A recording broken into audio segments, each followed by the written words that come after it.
Hey, this is Gina Grad. Hi, this is Teresa Strasser. Hi, everyone. This is Mike Errico. Hey there. This is Casey Cavalier. I'm Rocky Rose. And you are listening to The Jay Franze Show. Lucky you.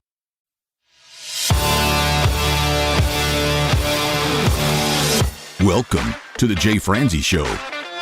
A behind-the-curtain look at the entertainment industry with insights you can't pay for and stories you've never heard. Now, here's your host, Jay Franze.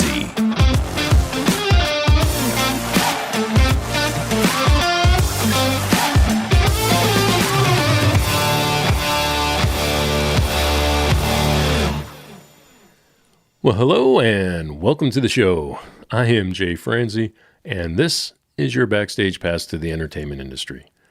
This week, we get to talk with a musician and a studio owner. We get to talk with Jason Hale.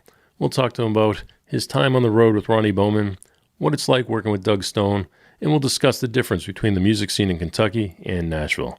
Now, Jason is not only a great musician, but he is a great friend, and I can't wait to talk with him tonight. So if you would like to join in, comment, or fire off any questions, please head over to jayfranze.com. Now, let's get started. Jason, sir, how are you? Good, Jay. Thanks for having me, man. I'm thrilled to be here. It is my pleasure. I cannot wait to get into this. Okay. So why don't we just jump in? So tell me what it was like being on the road with Ronnie Bowman. Okay, well, playing with Ronnie was literally a dream come true.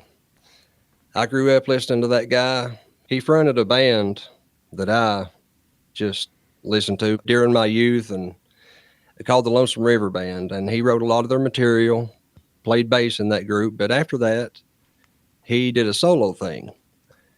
I got a chance to work for him, literally a dream come true, man, because I love the guy's songwriting, I love his singing, and he's just a wonderful human too. He's been a good friend over the years. After I worked for him, even we've kept in touch. How'd you make the connection in the first place? That goes back to about 1998. I was in a bluegrass band called Unlimited Tradition, and we recorded a record at a label in Virginia called Doobie Shea Records that was owned by Tim Austin. And Tim was the founder of the Lonesome River Band that Ronnie sang in. And so we cut this album at his place, and Ronnie lived kind of in the neighborhood, and he would just drop by every now and then. I got to know him that way, plus just being in the bluegrass circuit with bands. He was in the Lonesome River Band at that time. I was in different groups. But where I got to know him the best was during that recording of that Unlimited Tradition record. What do you remember most from it? Looking through the glass and seeing people like Tim Austin and Ronnie Bowman and Dan Tominski, because Dan was a co-producer on that project. And everybody knows Dan Tominski from the Oh Brother, Where Art Thou? He was the voice of George Clooney. Yeah, that was the most memorable thing, just looking through the glass at 18 years old and seeing those guys on the other side of it. That's going to be pretty cool to have something like that happen to you at that age. What kind of studio was it? Gosh, well, at that time it was ADATs. How many tracks? You know, I couldn't tell you, man. It was a large studio, though. He put out some of the best bluegrass records that came out in the 90s and early 2000s there. Ernie Thacker was some of the good stuff he put out, Ronnie Bowman, and he recorded everybody. What was the production process like? Well, we would have our material well rehearsed before we ever got to the studio, obviously, and we would cut everything live together. Of course, we might overdub a fiddle maybe, because we didn't have a fiddle in the band. Aubrey Haney came in and laid some fiddle tracks. But everything went down live together as far as that. And then, you know, I'll tell you kind of a interesting but sad story about that record. It was recorded twice and finished, mastered and everything. What happened was they recorded that album and they all went to lunch one day, I think, and came back to the studio, and the fire department was there and the studio was in ashes. Holy cow.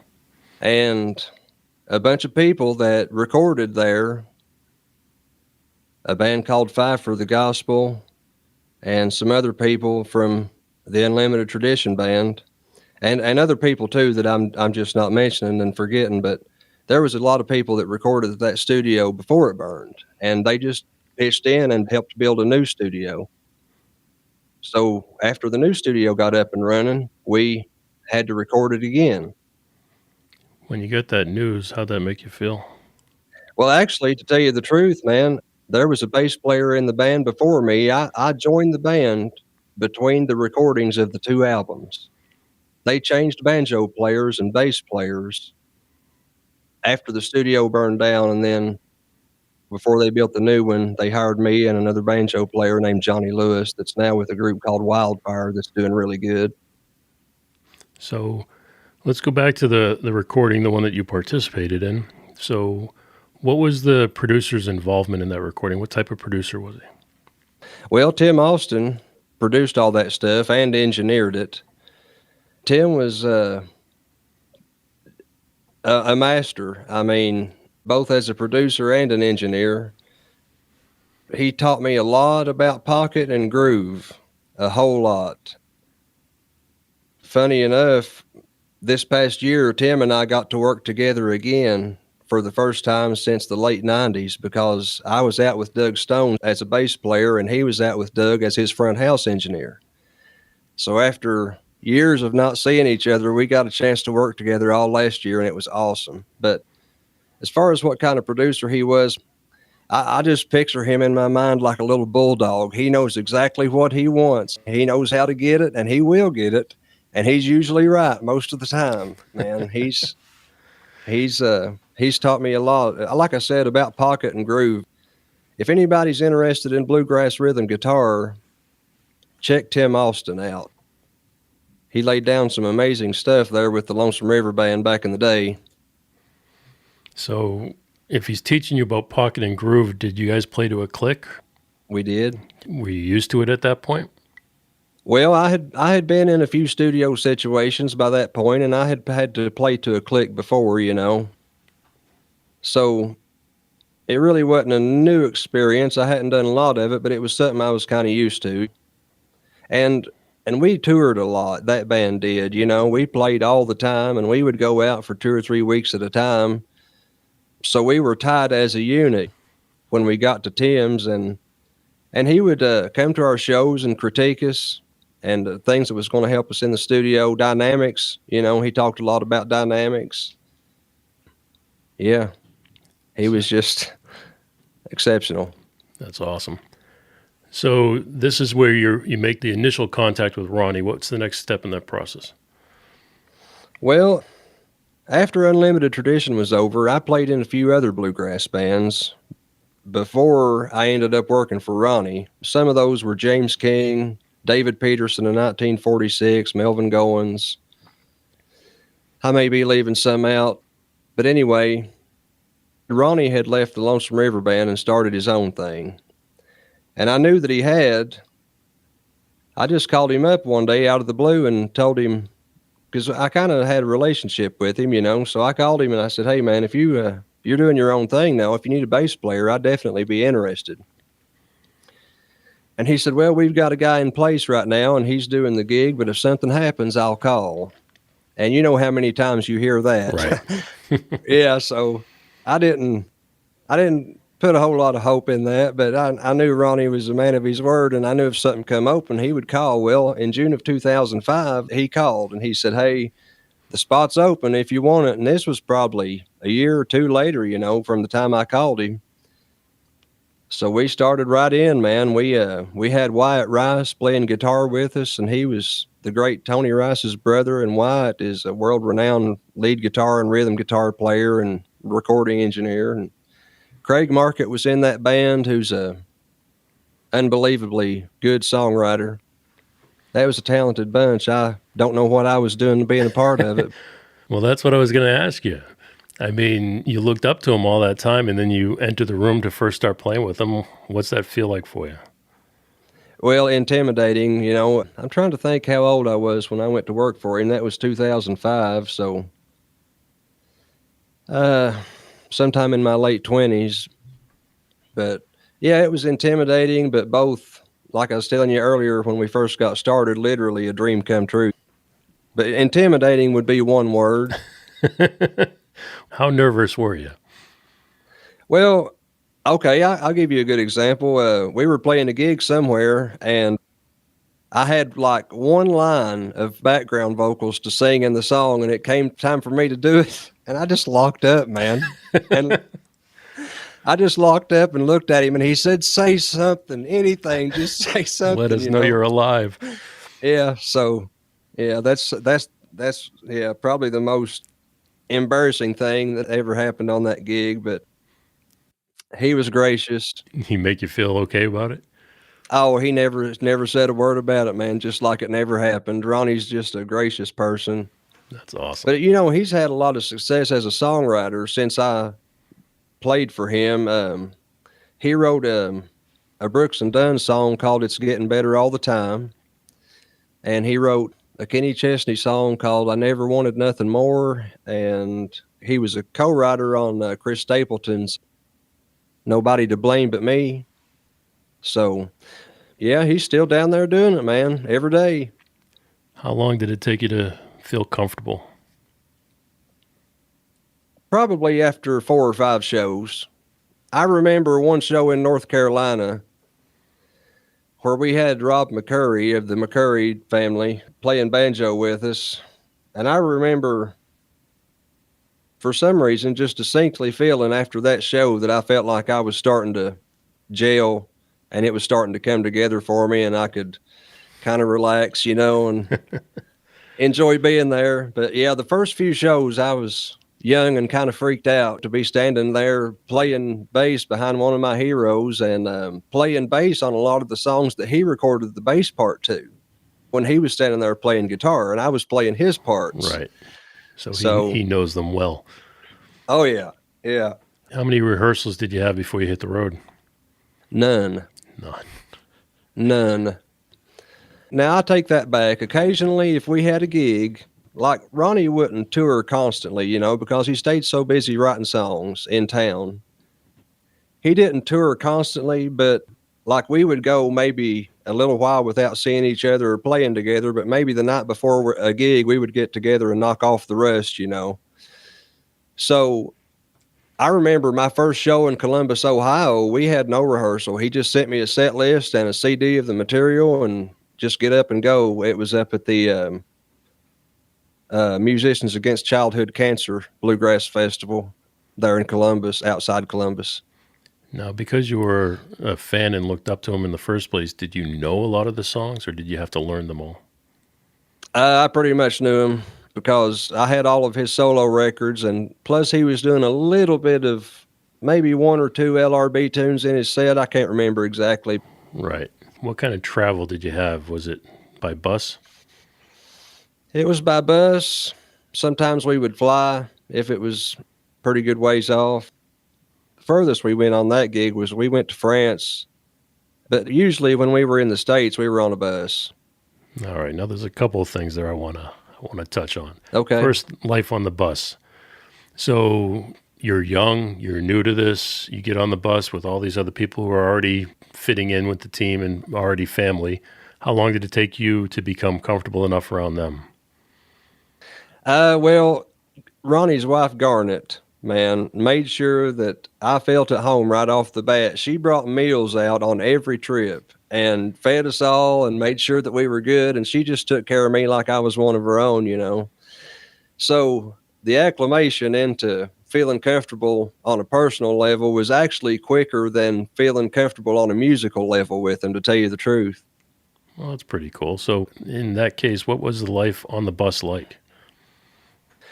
Okay. A lot of hearing Ronnie and Craig bounce original songs back and forth, and they're 2 of the best songwriters in the business. So if you can imagine, this is like, if you were comparing it to country music, this would be like listening to Merle Haggard and Willie Nelson go down the road writing songs. Right.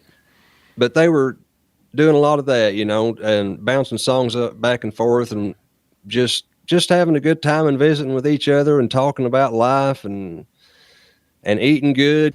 Just just having a good time. Ronnie just made everything really relaxed, and yeah, it was just laid back on the bus. Really, it was laid back.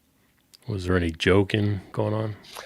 Not really, not with that band, but I do remember one joke with another guy that I worked for. Well, go ahead and tell me now that you mentioned it. Well, I went to work for a guy named Daryle Singletary. Yeah. And I was a big Daryle fan, again, like Ronnie, before I went to work for Daryle. I was a huge fan of his. But one day, this was when I first got in the band. I hadn't been in the band. This is probably our second or third trip out. We were somewhere, and Daryle asked the bus driver to pull into the next Dairy Queen. So we just thought he was getting lunch. So he went in there, and what he was doing was he was buying a little kid's ice cream birthday cake for one of the band members whose birthday it was not. All right.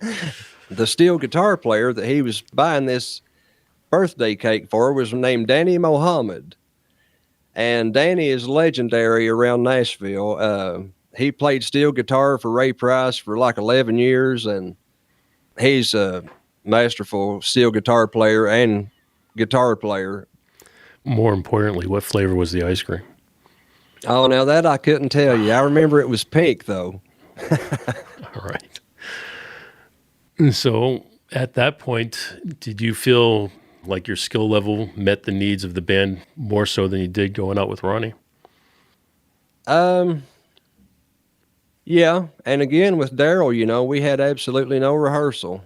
It was one of those situations where they send you the material and you just woodshed at home and be ready to go, What was the difference between the life on the road with Ronnie and then with Daryle? Well, Daryl's bus had some old country music veterans in it, one of the guys worked for Tammy Wynette and Reba McEntire, and one of the guys worked for Ray Price, and the Ronnie bus was a lot of bluegrass musicians.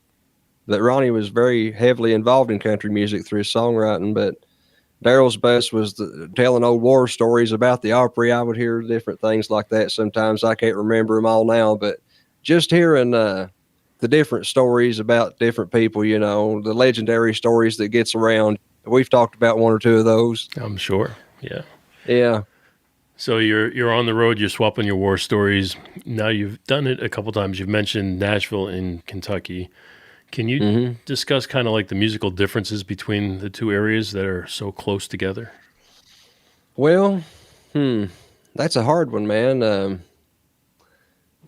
I'll tell you what I've noticed about this area in Kentucky and eastern Kentucky, where I'm currently at, is you know how several years ago Texas had the Red Dirt movement with Pat Green and different Texas artists like that? Oh, yeah. I'm noticing a big boom in what I would just call Appalachian music. It's kind of a hybrid between folk and Americana and bluegrass and country and maybe some of a little rock and roll too, but I'm seeing a lot of that and a lot of original music being played here. Usually when I get calls, fortunately, I love this, but when I get calls for a lot of artists locally, it's a lot of times for songwriters. So that means I get to learn a lot of original material. In Nashville, the only time you really get to play originals is if you're cutting them in the studio. If you're playing down on Broadway or something, you're playing covers for the most part. But I find that the singer-songwriter thing is really a big thing here right now, which has trickled down into all the side musicians like myself and gave us a little bit more work, which I'm very thankful for. I'm really fortunate to get to work with some good songwriters. So when you're working with these songwriters, do you have any creative input when it comes to their songs? Well, if I'm recording them, yes. But if it's something that's previously recorded, most people want it to sound exactly like the record. But now, over here at the studio, I have a little creative input sometimes if they want it. But if they don't, that's fine too. I can just sit here and engineer, but Right.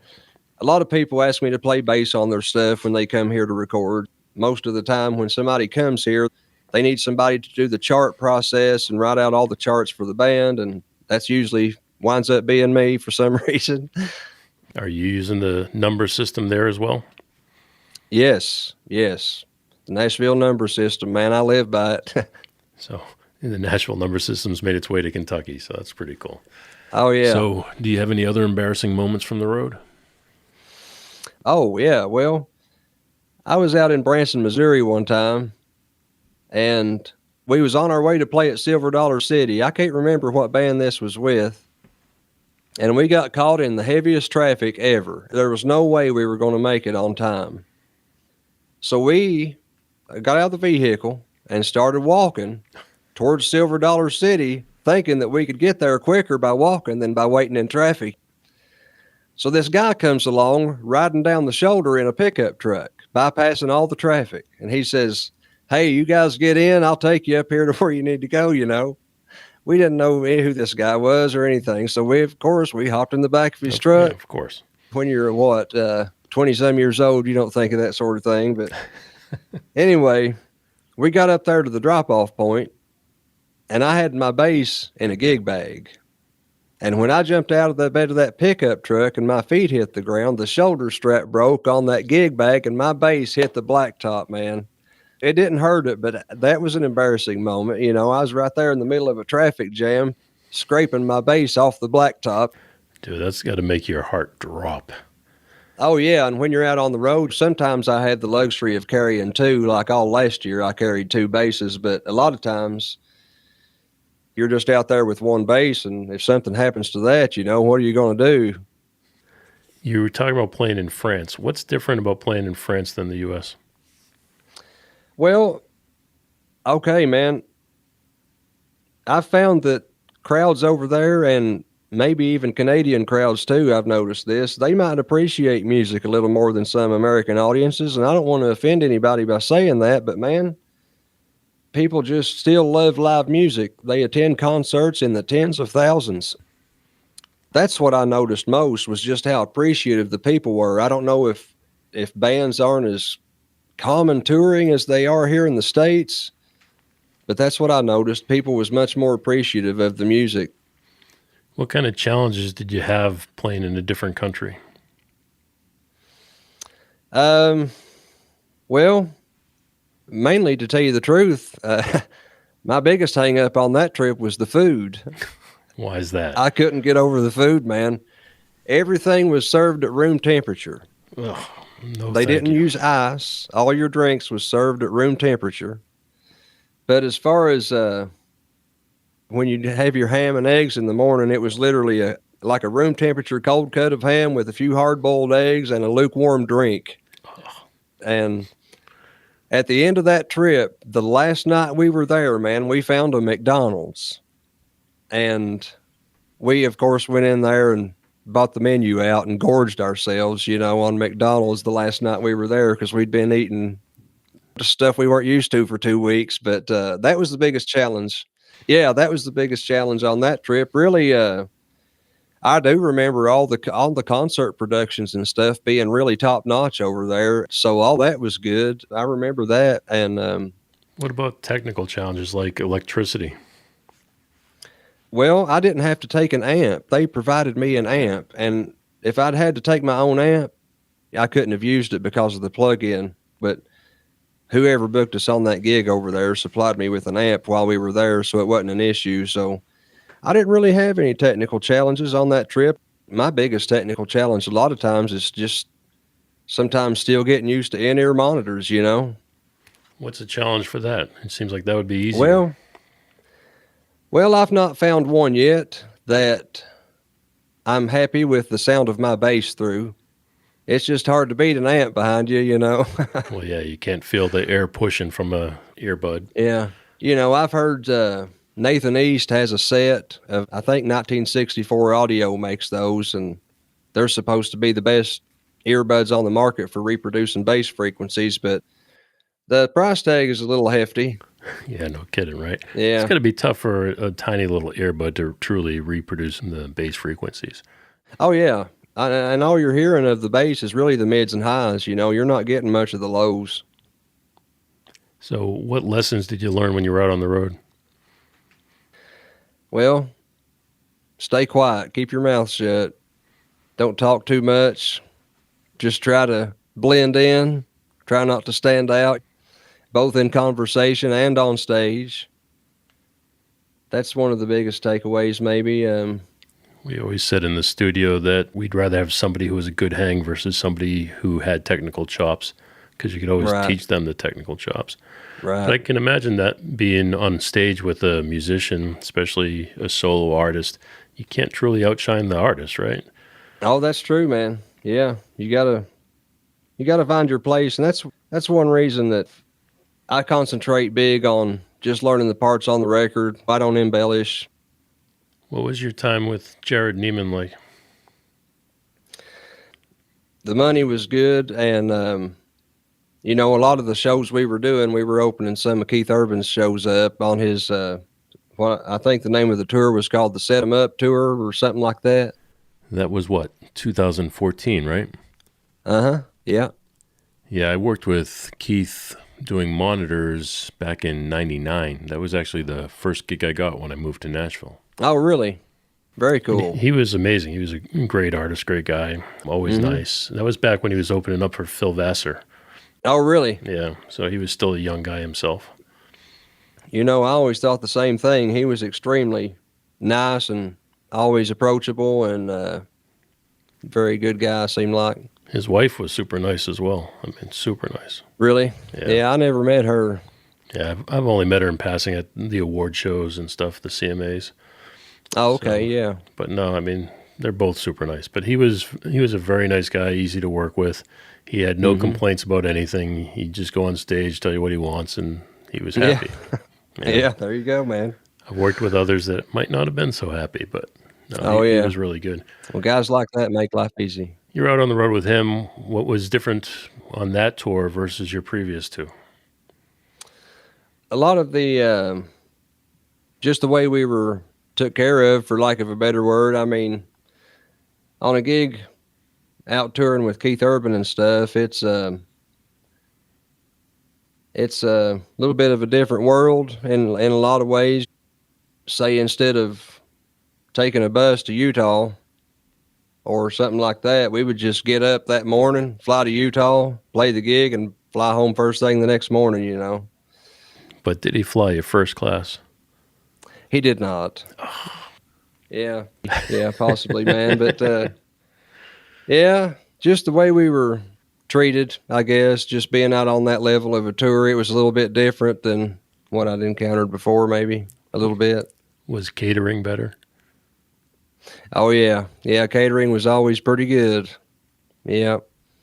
With Daryle, man, a lot of times be playing in the southeast part of the U.S., so it was a lot of times just somebody's good barbecue, I was gonna say a lot of barbecue. Yeah. But with Jared, it was always pretty good meals. What was your favorite venue to play in? Well, probably the coolest venue I ever played was Heinz Field up in Pittsburgh, where the Steelers play. Yeah. We played there July the 3rd, and the reason I remember that is because they were shooting off fireworks. Yeah, it was July 3rd, 2014, and that's probably the coolest venue I ever played. I've got a picture of me walk out in the field, and I went down in the locker room and took a few pictures and stuff, and I've still got those somewhere, but I couldn't tell you where somewhere. I've got a lot of pictures like that before social media. I had a lot of photo albums somewhere in the garage or something. Yeah. And that gig was the U.S. and Canada. We went to Canada once or twice, but it was mostly in the States. But where in Canada did you go? We played a country music festival in I'm not going to pronounce this right, but it seems like the name of the place was called Bouctouche. They had a country music festival there, and Prince Edward Island. We hit that when I was with Ronnie. Did you ever play in Toronto? No, never did. Yeah, I've gone up to Buffalo. Never got on the other side of the falls, never from the Toronto side. So we got to overlook the city, and it was a beautiful view from the Buffalo side, but I've never had the opportunity to go on the other side. Oh, yeah. Never went over in a barrel. I didn't get any of the experience. Well, you got to get the full effect one of these days. That's what I'm saying. Yeah. So you're on the road now with Doug Stone. Mm-hmm. What's that like? Well, every gig is different. The dynamic is different between the artist and the side musicians, which is what I call me, a side musician, bass player. Some people you work for, you get to know them, and you form kind of a little bit of a bond or friendship maybe after a while. But Like you did with Ronnie. some people and Daryle, we became good buddies during that time. But with Doug, he's a very nice guy and super easy to work for, and he sings his heart out every night. But some of them's more of an employee and employer type situation. And that's sort of, I guess, maybe how it is with Doug. It's not that he's not a nice guy or anything like that. It's just I'm not around him enough to get to know him. Right. The most I'm ever around him is during the hour and 15 minutes or hour and a half that we're on stage, and that's the extent of when I'm around him the entire day usually. I see very little of him. Well, that's a good point. Is he one of the artists that flies to gigs while the band takes the bus? Yeah. Yep. Doug lives, I want to say, Texas. Yeah, the band meets up in Nashville at the bus. And then we take the bus from there to wherever the gig is, unless it's a fly date, but most of them's bus dates. And then Doug just flies from his place of residence to wherever we're at in Oregon or North Carolina or whatever. He walks in at sound check, and we do sound check, and a couple hours later it's showtime, and after the gig's over, it's like, well, great show. See you at the next one. Have a good night. Have a good night, man. People, they don't think of it like this, but I mean, he lives in a different state. It's not easy to just hop on a bus with everybody else. It's not that he's doing it not to be social. Exactly. Oh, yeah. Could you imagine having to drive to Nashville to meet us every time we have a gig? You know what I mean? You fly to Nashville just to drive back across the country. Yeah, exactly. No, and I mean, I've been on the road with artists too. I mean, I was on the road with Steve Holy for a very short period of time, supporting Matt McClure, who was the front of house engineer. Mm-hmm. And we went out to Texas. We played Billy Bob's. And cool. Steve took a different bus. It wasn't because he didn't want to be social. It's just there was so many people, and with family and everything, you don't want to be on the bus with all the band members that are there drinking and partying and stuff. Did you ever play Billy Bob's? No, I never did, man. I played in Texas a bunch and probably played it more in 2023 than I had my whole life, but I never have got to play Billy Bob's, but I've got to play a bunch of those Texas dance halls. I like playing them. I had the opportunity to see you at Laurie's Roadhouse in Ohio, and it reminded me a lot of Billy Bob's. I mean, Billy Bob's is probably a little older and a little dirtier and stuff, but it was the same type of venue, just big open venue. Yeah. The room was probably very hard to tame from an engineering point of view, but it was just a fun place to be. I mean, just like Laurie's Roadhouse. Yeah, that's a fun place to play up there. I get to play there every now and then, Laurie's. But did you ever hear any of the live albums that were recorded at at Billy Bob's? If I did, I didn't know. Well, I tell you a good one to check out, man, is Exile, live at Billy Bob's. Tony Cottrell, engineer. Oh, really? Yeah. They had a band together at that time with Ray Salyer on bass, who's a really good friend of mine, and I've looked up to him, too, as a player for years. He's been doing this a long time, and he's a pro. He's with John Michael Montgomery right now, but he's playing on that record. Yes, yeah, and that's another artist that's retiring, I think. He's from your world in Kentucky, too. Yeah, he lives down around Lexington or Nicholasville area somewhere. I went to of all things, I went to a breakfast with the governor, and it was his son or brother or somebody was playing. Was his name Walker? Yes. Yeah, I think that is John's sister's son, if I'm not mistaken. But he's a really good artist, Walker is. Oh, yeah, no, it was great. He, like I said, it was a political event. He played like 3 or 4 songs. It was really cool. Yeah. You mentioned Exile. Tony Cottrell was on the show a while back, and He was a mentor of mine. I actually went to school in 1989 at a recording school in Ohio, and he was my teacher. And then later I went off to work, and I was working in New York. And when I moved to Nashville, I wanted to go teach at the engineering college. And when I went in there to talk to the director of education, it just happened to be Tony. And Tony was really? the director of education there, and he politely told me I didn't qualify and that I had to go become qualified if I wanted to teach. Oh, So I told him I would, and he goes, I have no doubt. So about a year later, I came back with the qualifications necessary. I started teaching there, and eventually he moved out of the position, and I took over. oh, cool. He's been in touch ever since, and he is currently on the road with Exile now, I believe. Oh, okay, And cool. he's also done a lot of their studio work. Good guy, good times. Well, so where's he from? Originally Ohio or? From Ohio, Chillicothe. Oh, okay. Oh, okay, cool. The recording workshop, and he was the teacher there at the recording workshop. He was a drummer, but he taught recording over at the workshop.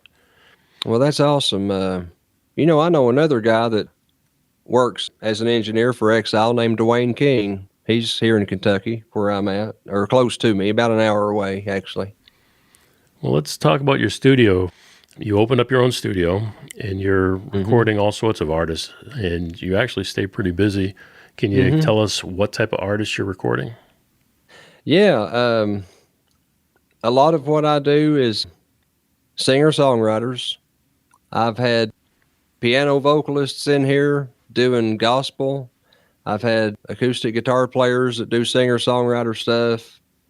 I've had some people come in and record some spoken word for narration in a documentary that was about a Hatfield and McCoy type situation that happened locally here, and country bands. And I was just talking to a guy today about coming over to record, but a lot of country groups and gospel and bluegrass and singer-songwriter type things.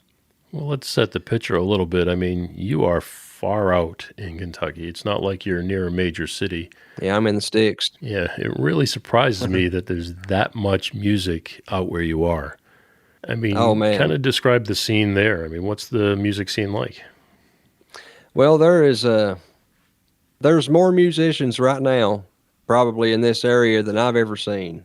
And other than the few years I lived in Pigeon Forge and Nashville, I mean, I've been here observing it since the late 90s, and there's more here than I've ever seen, I would say.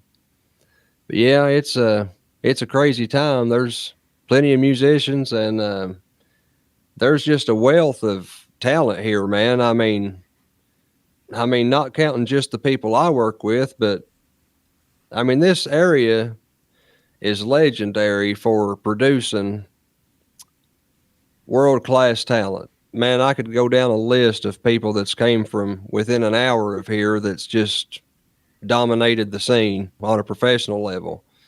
Do you think it's all bluegrass? Well, some of it is. There's a fair amount of bluegrass. There's a lot of bluegrass, but not as much as you would think, it being the bluegrass state. I mean, as far as I know, there's no place in Lexington you can go and hear a live bluegrass band unless you go to a specific event like a festival or something, but on a regular basis, there's no place to go do that. You say Lexington being probably the closest big city to you, which is, what, an hour away? About 45 minutes, yeah. All right. Yeah, and Moorhead is about 15 minutes away. Another thing that's in the scene here is there's a lot of well, not a lot, but there's a few honky-tonks to play around Moorhead and Lexington area, east central Kentucky. So there's some of that goes on, in country bands. And some of those spill over into Laurie's, like where I seen you a few weeks ago with Kyle. We have to talk about Laurie's for a second because Okay. you told me, come on out, we're playing at Laurie's Roadhouse in Ohio. Yeah. I said, great, fantastic. I'm thinking, you said it's a honky-tonk or whatever, so I'm picturing this hole-in-the-wall bar. I get there, first of all, it's a strip mall. But second of all, I walked in the front door, and all you see is the, ticket taker. So I go up, get in, and you round a corner, and as soon as you round the corner, it just opens up like the size of a football field. We're not talking about a little honky-tonk bar or anything. And all you see is posters down the wall of all the famous artists that have played there. So, I mean, What were you thinking the very first time you went in that place? Oh, man. Well, I mean, A, I'm thankful to be here, and B, it's just another day at the office. Go in and do my job, and thankful to be there. Was it what you expected when you went in? No, it was a lot bigger than I expected. Someone said it used to be a Kroger. Oh, is that right? Yeah, someone was telling me it used to be a Kroger, which, if you don't know, is the supermarket in a strip mall. So you walk into a strip mall, you walk through the Kroger front door, and all of a sudden you're in this giant music venue.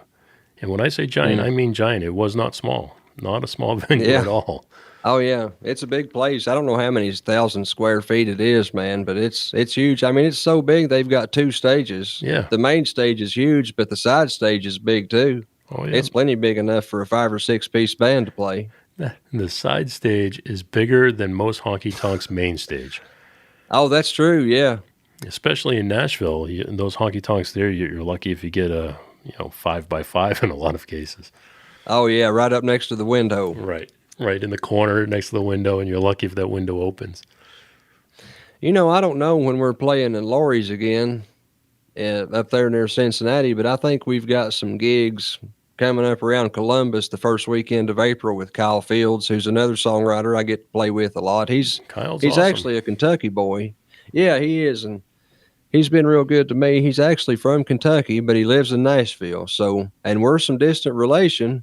We're from the same area, but he lives in Nashville, and he was asking about what the scene is like here a little bit. I mean, it's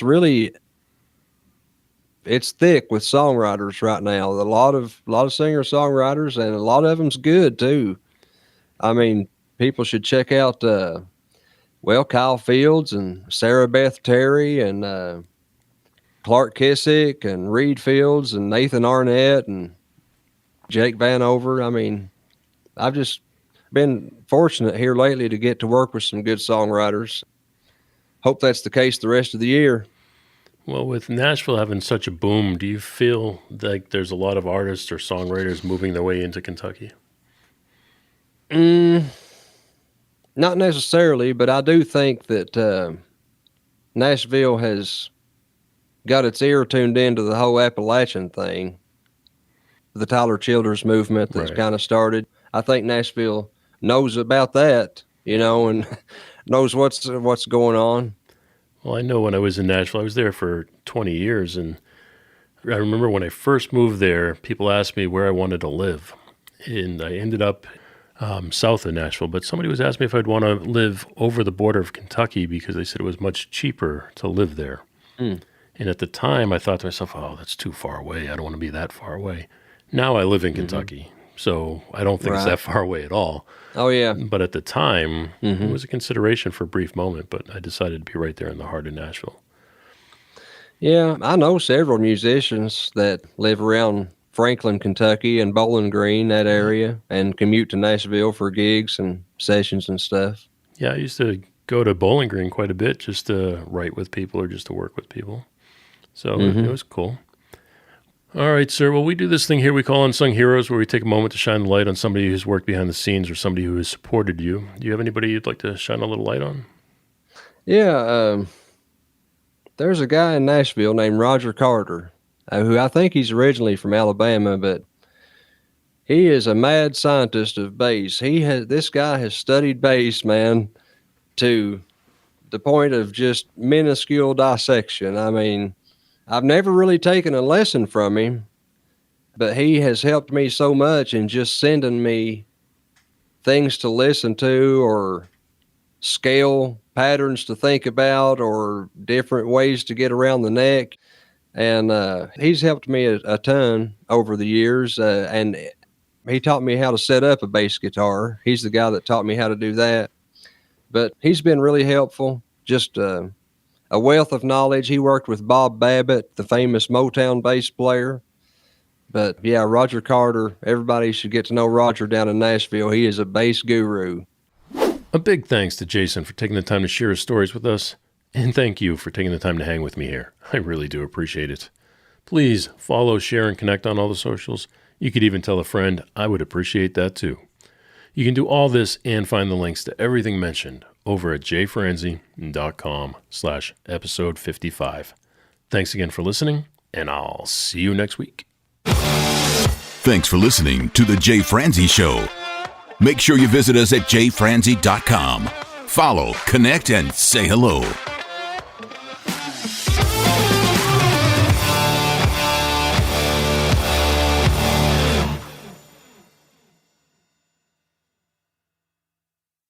This episode has been brought to you by VR Knives, your source for 100% custom knives made by a true rock star. So, if you're in the market for a new piece of art, reach out to VR Knives. 407-421-5528. 407-421-5528.